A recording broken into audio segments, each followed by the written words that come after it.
আসসালামু আলাইকুম। সবাই কেমন আছেন? আশা করি ভালো আছেন, সুস্থ আছেন। আজকের ভিডিও হচ্ছে খান জাহান আলী মাজার সম্পর্কে। সবাই ভিডিও না টেনে পুরোটা দেখবেন। কথা না বাড়িয়ে ভিডিও বরং শুরু করি। খান জাহান আলী মাজার বাংলাদেশে উত্তর অঞ্চলে অবস্থিত। খান জাহান আলী ছিলেন 15 শতকের বিখ্যাত মুসলিম সুফি সাধক সেনাপতি। তিনি উত্তর বাংলা ইসলাম প্রচার গড়ে তোলার জন্য পরিচিত। উনি এখানে মারা যান, তাই ওনার শিষ্যরা ওনার জন্য এখানে একটি মাজার তৈরি করেন। তাই মাজারের নাম রাখা হলো খান জাহান আলী মাজার।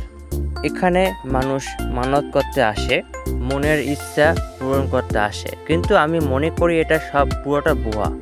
আপনারা চাইলে করতে পারেন, আসতে পারেন, যাবতীয় কাজ করতে পারেন, হলেও হতে পারে। আমি এত কথা বলতেছি, কিন্তু আমি এটাই বলা হয়নি যে আমি এখানে কেন আসছি। এখানে আমি আমার কলেজ থেকে শিক্ষা সফরে ঘুরতে আসছি। আবার শোনা যাচ্ছে যে এখানে একটা বড় দিঘি আছে। দিঘিটা নাকি কুমির, দুটো কুমির নাকি কিছু করে না। আপনারা আমার সাথে ভিডিওটা দেখুন, তাহলে বুঝতে পারবেন। আমি দিঘিটা সামনে দেখাবো। আপনাদের মনে নিশ্চয়ই প্রশ্ন আসছে, আমার ক্যামেরার সামনে দুটো ছেলে আর মেয়ে যাচ্ছে, ওই দুটো কে? এই দুটো হলো আমার বন্ধু, ক্লাস ফ্রেন্ড। কথা বলতে বলতে এসে গেলাম সেই দিঘির পাশে। এই যে কত বড় দিঘিটা, অনেক বড় কিন্তু। তো আজকে এই পর্যন্তই ভিডিও, দেখা হবে আগামী ভিডিওতে। সবাই ভালো থাকবেন, সুস্থ থাকবেন।